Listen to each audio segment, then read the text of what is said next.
कोविड-19 का second wave अपने साथ एक नया वेरिएंट लेके आया है, जिसे WHO ने वेरिएंट ऑफ कंसर्न घोषित किया है। ऐसे में ब्लैक फंगस, जिसे हम म्यूकरमाइकोसिस के नाम से भी जानते हैं, वो देश में एक नया चैलेंज बन के आया है, क्योंकि इसके केसेस इंडिया में बढ़ते दिखे हैं, स्पेशली गुजरात और महाराष्ट्र में। देश में ब्लैक फंगस के ऐसे बहुत से केसेस सामने आए हैं, जिसमें या तो पेशेंट की जान गई है या फिर उन्होंने अपनी आंखें खो दी हैं।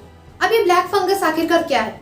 ब्लैक फंगस या फिर म्यूकरमाइकोसिस एक सीरियस फंगल इन्फेक्शन है जो कि बहुत रेयर माना जाता है, पर जब से इंडिया में कोविड-19 का सेकेंड वेव आया है, उसके बाद से इसके केसेस में भी राइज देखने को मिला है। अब ब्लैक फंगस इन्फेक्शन कैसे होता है? एक अच्छी बात यह है कि ब्लैक फंगस संक्रामक नहीं है, यानी कि एक पर्सन से लेकर दूसरे पर्सन के बीच में ट्रांसमिट नहीं करता।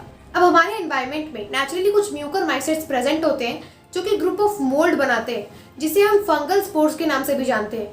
यही फंगल स्पोर्स को जब हम इनहेल करते हैं तो वह हमारी साइनसेस या फिर लंग्स को भी इन्फेक्ट कर सकता है, और ये इन्फेक्शन फैलते फैलते बाद में ब्रेन तक भी पहुंच सकता है, जो कि बहुत खतरनाक है।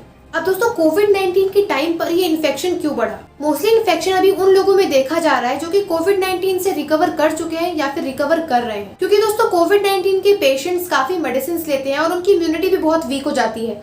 ऐसी स्थिति में जो एनवायरमेंट में पैथोजेंस होते हैं, उनसे लड़ने की जो क्षमता है वो बॉडी के अंदर कम हो जाती है, और इसीलिए इन्फेक्शन की चांसेस बढ़ जाते हैं। यहाँ पर एक इम्पॉर्टेंट बात है कि वो कोविड पेशेंट्स जिनको डायबिटीज है, उनके अंदर ज्यादा रिस्क होता है इस इन्फेक्शन को होने का। ऐसा भी देखा गया है कि वो पेशेंट्स जो कि आईसीयू में बहुत दिन तक रहे हैं ऑक्सीजन की सपोर्ट पर, उनके अंदर भी रिस्क बढ़ जाता है इस इन्फेक्शन को होने का। अब इसके कुछ सिम्टम्स हैं जिसके बेसिस पर हम ब्लैक फंगस को डिटेक्ट कर सकते हैं, जैसे कि दोस्तों चेहरे का सूज जाना, वन साइडेड हेडेक होना, फेशियल पेन होना, लॉस ऑफ विजन होना, अगर हमें आंखों में दर्द होता है या फिर आंखें सूज जाती हैं, कभी हमारे दांत में भी दर्द होता है, या फिर हमारी जो टीथ है वो लूज होने लग जाती है, और कभी कभार हमारे नाक के ऊपर जो ब्लैक क्रस्ट होने लग जाती है, या फिर दोस्तों मेंटल ऑल्ट्रेशन हो जाना या फिर कंफ्यूजन होना। तो अगर इस प्रकार के सिम्टम देखने को मिलते हैं तो हमें बिल्कुल लेट नहीं करना चाहिए, क्योंकि ऐसे बहुत से केसेस है जहाँ पर लेट करने पर तुरंत सर्जरी करनी पड़ी है और पेशेंट की आंखों या फिर अपर जॉ को निकालना पड़ा है। सिचुएशन इतनी खराब ना हो, इसके लिए जल्द से जल्द ट्रीटमेंट कराना जरूरी है। अब दोस्तों, ब्लैक फंगस के बढ़ते खतरे को देखते हुए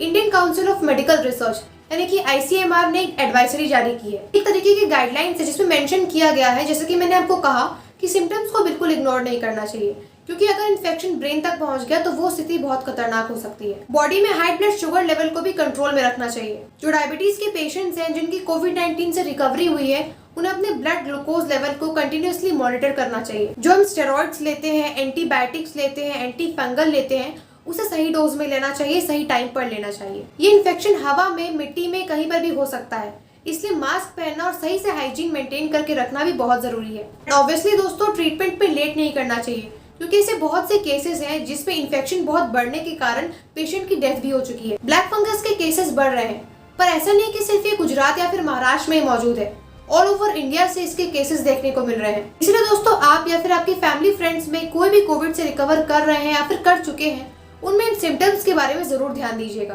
और अगर थोड़ा सा भी सस्पिशन लगता है तो एक बार चेकअप जरूर करवाइएगा।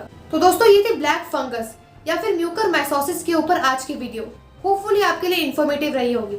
अगर आपको वीडियो पसंद आई है तो वीडियो को लाइक करिए और जितना हो सके उतना शेयर करिए। कमेंट करके अपने व्यूज जरूर शेयर करिए, और ऐसे इन्फॉर्मेटिव वीडियोस के लिए सोशल पॉइंट को सब्सक्राइब करके बेल आइकन को क्लिक करना बिल्कुल मत भूलिएगा।